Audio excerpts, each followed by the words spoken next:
Hello guys. आप सभी साथियों का अपने यूट्यूब चैनल सत्या एजुकेशन में स्वागत करता हूं। गाइस, आज हम क्रियात्मक अनुसंधान की फाइल के बारे में बताएंगे कि कैसे बनेगी। तो गाइस, पहले पॉइंट पे हम बढ़ते हैं कि क्रियात्मक अनुसंधान जो है क्या है, एक्शन रिसर्च रिसर्च क्या है। तो हम इसके पहले क्या लिखते हैं, सभी जैसे हम किसी बुक में पहले उसकी अवधारणा के बारे में पढ़ते हैं, उसी प्रकार यहाँ पर एक्शन रिसर्च की अवधारणा के बारे में हम लिखते हैं। तो क्रियात्मक अनुसंधान एक प्रक्रिया है जिसका उद्देश्य मौलिक समस्याओं का अध्ययन करके नवीन तथ्यों की खोज करना, जीवन सत्य की स्थापना करना तथा नवीन सिद्धांतों का प्रतिपादन करना है। अनुसंधान एक स्वउद्देश्य प्रक्रिया है जिसके द्वारा मानव ज्ञान में वृद्धि की जाती है। इसमें अनुसंधानकर्ता विद्यालय के शिक्षक, प्रधानाध्यापक, प्रबंधक और निरीक्षक स्वयं ही होते हैं। इस अनुसंधान का मुख्य उद्देश्य जो होता है, विद्यालय की कार्य प्रणाली में संशोधन कर सुधार लाना।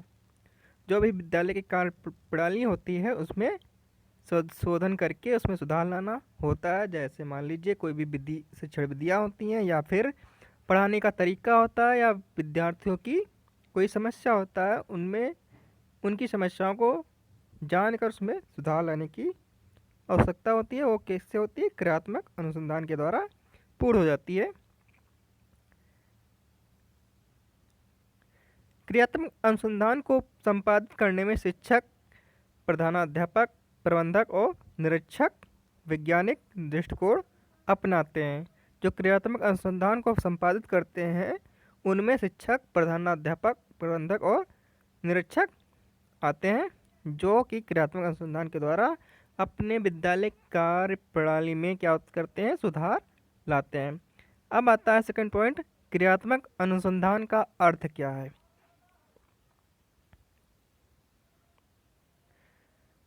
तो विद्यालय में संबंधित व्यक्तियों द्वारा अपनी और विद्यालय की समस्याओं का वैज्ञानिक अध्ययन करके अपनी क्रियाओं और विद्यालय की गतिविधियों में सुधार लाना होता है। ये क्रियात्मक अनुसंधान का अर्थ हो गया। उसके बाद नेक्स्ट हेडिंग हम डालेंगे उदाहरण क्रियात्मक अनुसंधान का।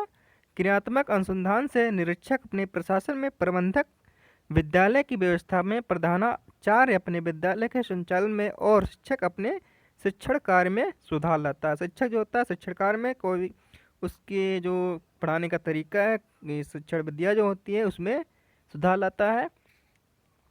और जो प्रधानाचार्य होता है विद्यालय की कार्य प्रणाली में सुधार लाता है।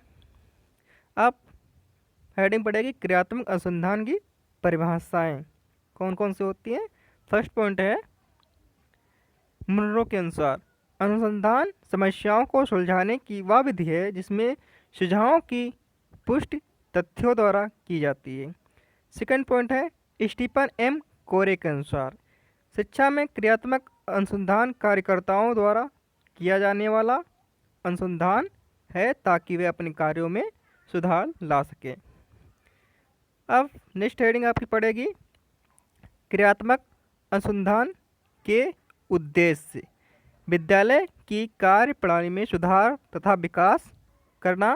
सेकंड पॉइंट है, विद्यालय के कार्यकर्ताओं में कार्य कौशल का विकास करना। थर्ड पॉइंट है आपका, छात्रों तथा शिक्षकों में प्रजातंत्र के वास्तविक गुणों का विकास करना। फोर्थ पॉइंट, शैक्षिक प्रशासकों का तथा प्रबंधकों को विद्यालयों में की कार्य प्रणाली में सुधार तथा प्रबंधन के लिए सुझाव देना। पांचवा पॉइंट है आपका, विद्यालय की कार्य प्रणाली को प्रभावशाली बनाना। अब नेक्स्ट हेडिंग पड़ेगी क्रियात्मक अनुसंधान का क्षेत्र कौन क्या क्या है। तो फर्स्ट पॉइंट यहाँ पे, कक्षा शिक्षण विधियों एवं युक्तियों में सुधार लाना। सेकंड पॉइंट, शिक्षण में प्रयुक्त होने वाली सहायक सामग्री जिसकी उपयोगिता के संबंध में निर्णय लेने के लिए इसका प्रयोग करते हैं। थर्ड पॉइंट है, छात्रों की अभिरुचि, ध्यान, तत्परता तथा जिज्ञासा में वृद्धि के लिए इसे प्रयुक्त करते हैं। फोर्थ पॉइंट है छात्रों की अनुसंधान संबंधी समस्याओं के समाधान के लिए इसे क्या करते हैं, प्रयुक्त करते हैं। फिफ्थ पॉइंट शिक्षकों द्वारा विभिन्न विषयों में दिए जाने वाले गृह कार्यों की प्रणाली को प्रभावशाली बनाने के लिए इसे प्रयोग करते हैं। सिक्स पॉइंट है विद्यालय के संगठन एवं प्रशासन में संबंधित समस्याओं के समाधान हेतु प्रयोग करते हैं। सेवेंथ पॉइंट है परीक्षा में छात्रों के नकल करने की समस्याओं के समाधान में प्रयोग करते हैं। फिर आता है क्रियात्मक अनुसंधान के प्रकार। इसके 4 प्रकार होते हैं। फर्स्ट पॉइंट है आपका निदात्मक क्रियात्मक अनुसंधान। सेकेंड पॉइंट सहभागी क्रियात्मक अनुसंधान। थर्ड पॉइंट अनुभूति मूलक क्रियात्मक अनुसंधान। फोर्थ पॉइंट प्रयोगात्मक क्रियात्मक अनुसंधान। फर्स्ट पॉइंट हेडिंग डालते हैं हम इसकी निदात्मक क्रियात्मक अनुसंधान के बारे में। जब किसी शोध समस्या का उद्देश्य समस्या के कारणों को जानकर उसे दूर करने का प्रयास करना होता है तब उसे निदात्मक क्रियात्मक अनुसंधान कहा जाता है। जैसे यदि कोई विद्यार्थी परीक्षा में नकल करता हुआ पकड़ा जाए तो उसे बालक की समस्याओं को जानना चाहिए, फिर उससे दूर करने का प्रयास करना चाहिए। इससे क्या कहते हैं, निदात्मक क्रियात्मक अनुसंधान कहलाएगा। सेकंड पॉइंट सहभागी क्रियात्मक अनुसंधान। जब किसी शोध समस्याओं को उस समय से संबंधित सभी व्यक्ति मिलजुल कर हल करने का प्रयास करते हैं तो उसे सहभागी क्रियात्मक अनुसंधान कहा जाता है। सहभागी क्रियात्मक अनुसंधान में जो होता है कि जो विद्यालय में विद्यार्थी और शिक्षक जो होते हैं मिलजुल कर कार्य करते हैं, इसे कहते हैं सहभागी क्रियात्मक अनुसंधान। अब उदाहरण के तौर पर देख सकते हैं कि पर्यावरण कार्यक्रम को विद्यालय में प्रभावशाली बनाने के लिए जब हम अध्यापक छात्र तथा संस्था से जुड़े सभी लोग उस पर मिलजुल कर कार्य करते हैं तो उसे सहभागी क्रियात्मक अनुसंधान कहते हैं। फिर थर्ड पॉइंट है अनुभूति मूलक क्रियात्मक अनुसंधान। जब किसी समस्या को महसूस करने वाला स्वयं ही उस समस्या को हल करने का प्रयास करता है तो उसे अनुभूति मूलक अनुसंधान कहा जाता है। जैसे अध्यापक द्वारा अपनी शिक्षण विधियों में सुधार लाना। फोर्थ पॉइंट प्रयोगात्मक क्रियात्मक अनुसंधान।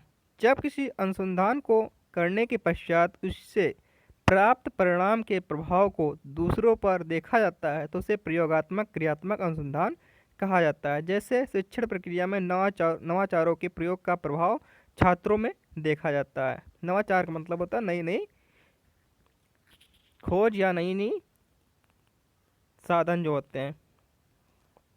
फिर क्रियात्मक अनुसंधान के लाभ कौन कौन से हैं देखते हैं। फर्स्ट पॉइंट इसके द्वारा विद्यालय के प्रशासन में सुधार तथा परिवर्तन लाया जा सकता है। सेकेंड पॉइंट यह विद्यालय की आधुनिक तथा समयानुकूलन बनाने का प्रयास करता है। फिर थर्ड पॉइंट है आपका इससे शिक्षक अपनी कक्षा के वातावरण में अपनी कार्य प्रणाली में सुधार तथा प्रगति करता है। फोर्थ पॉइंट शिक्षक शोध के पदों से परिचित होता है। फिफ्थ पॉइंट इसके द्वारा प्राप्त निष्कर्ष व्यवहारिक रूप से काफ़ी सफल होते हैं। फिर क्रियात्मक अनुसंधान के सोपान कौन से हैं, चरण कौन कौन से होते हैं उसके बारे में देखते हैं। फर्स्ट पॉइंट है समस्या की पहचान करना। पहला चरण जो है समस्या की पहचान करना। इसमें जो होता है कि पहले बालक की समस्याओं को पहचान किया जाता है, फिर उसकी सेकंड पॉइंट पर क्या किया जाता है, परिकल्पना का निर्माण किया जाता है। उस समस्या के निदान में उसकी परिकल्पना की जाती है, ये समस्या कैसे हुई और कैसे दूर होगी।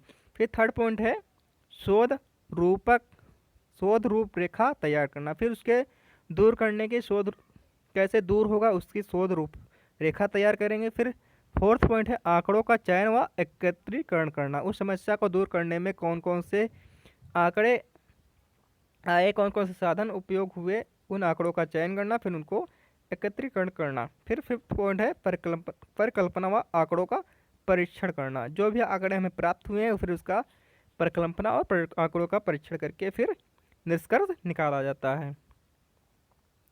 अब आते हैं प्रयोग पे, एक्सपेरिमेंट कैसे करेंगे इसका। क्रियात्मक अनुसंधान योजना, पहला पॉइंट क्या था, समस्या को पहचानना, यहाँ पर हो जाएगा योजना का शीर्षक। वहीं पर जब योजना समस्या को पहचान लेंगे, उस समस्या को तौर पर योजना का शीर्षक दे देंगे। छात्रों को विज्ञान विषय पढ़ाते समय यह देखा गया कि विद्यार्थी चित्रों को स्वच्छ एवं स्पष्ट बनाने में असमर्थ थे। सेकंड पॉइंट है योजना की पृष्ठभूमि तैयार करना। अनुसंधानकर्ता ने परीक्षण के दौरान पाया कि कक्षा 9th के विद्यार्थी विज्ञान विषय से संबंधित चित्रों को साफ सफाई से बना नहीं पा रहे हैं। छात्रों के सामने कोश का चित्र बताया गया, लेकिन वे उसे बनाने में असमर्थ रहे, मतलब उस चित्र को बनाने में समस्या आ रही थी उनको। फिर थर्ड पॉइंट है प्रस्तावित योजना के उद्देश्य।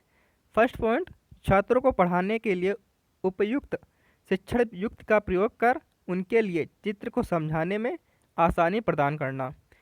फिर सेकंड पॉइंट, विद्यार्थियों को सुंदर स्पष्ट चित्र बनाने के लिए प्रोत्साहित करना। फिर आता है फोर्थ पॉइंट, आता है समस्या के कारणों का विश्लेषण करना। जो भी हमें समस्या प्राप्त हुई थी उसकी समस्या के कारणों का पता लगाकर उसके विश्लेषण करना चाहिए। फिर यदि शिक्षक सही शिक्षण सामग्री में जो सुंदर एवं स्पष्ट हो उसका प्रयोग करें तो विद्यार्थी क्या कर सकते हैं, विद्यार्थी भी सुंदर स्पष्ट चित्र बनाएंगे। यदि शिक्षक रंगीन चाक से चित्र को रेखांकित करता है तो विद्यार्थी भी कॉपी में उसे पेन से चिन्हित करते हैं। शिक्षक अपने शब्दों में चित्र की व्याख्या करें एवं छात्रों को प्रबंधन प्रदान करें तो विद्यार्थी स्पष्ट चित्र बनाने में प्रेरित होंगे। यहाँ पर एक तालिका बनती है, हमने तालिका नहीं बनाई है, उसको हम अगले टॉपिक में बता देंगे।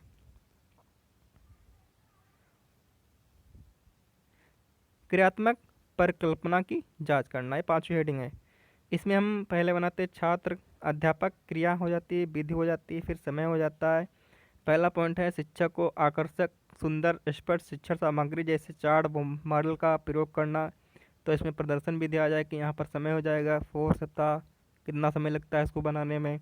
फिर सेकंड पॉइंट हो जाता है शिक्षक को वास्तविक वस्तुओं को छात्रों को दिखाना, इसमें भी हो जाएगा प्रदर्शन विधि। यहाँ पर समय लिख देना 1 मंथ या 1 सप्ताह, जितना भी लगता है अपने हिसाब से लिख ले। थर्ड पॉइंट है शिक्षक को चित्र संबंधी गृह कार्य देना, प्रोजेक्ट कार्य हो जाएगा, इसमें समय कितना लगता है वो भी लिख लेना। फोर्थ पॉइंट है शिक्षक को चित्र बनाना है एवं तत्पश्चात छात्रों को उसे रेखांकित करना है, इसमें कोई विधि नहीं होती है, इसमें समय लिख देना कितने वीक का लगता है। फिफ्थ पॉइंट शिक्षक को विज्ञान में चित्र के महत्व को छात्रों को बताना, ये हो जाएगा विज्ञान विधि। ये हो जाएगी कितने वीक का या कितने मंथ का समय लगता है वो लिख लेना यहाँ पे। फिर आता है परिणाम, कक्षा 9 के 80% छात्र जो हैं सुंदर एवं स्पष्ट चित्र बनाने में सक्षम हो गए। फिर निष्कर्ष आता है क्रियात्मक अनुसंधान से पूर्व पहले क्या था कि 70% विद्यार्थी जो है सुंदर एवं स्पष्ट चित्र बना लेते थे। क्रियात्मक अनुसंधान के तत्पश्चात 80% विद्यार्थी जो है सुंदर एवं स्पष्ट चित्र बनाने में सफल हुए हैं, परंतु 20% जो विद्यार्थी हैं फिर भी निष्क्रिय रहे।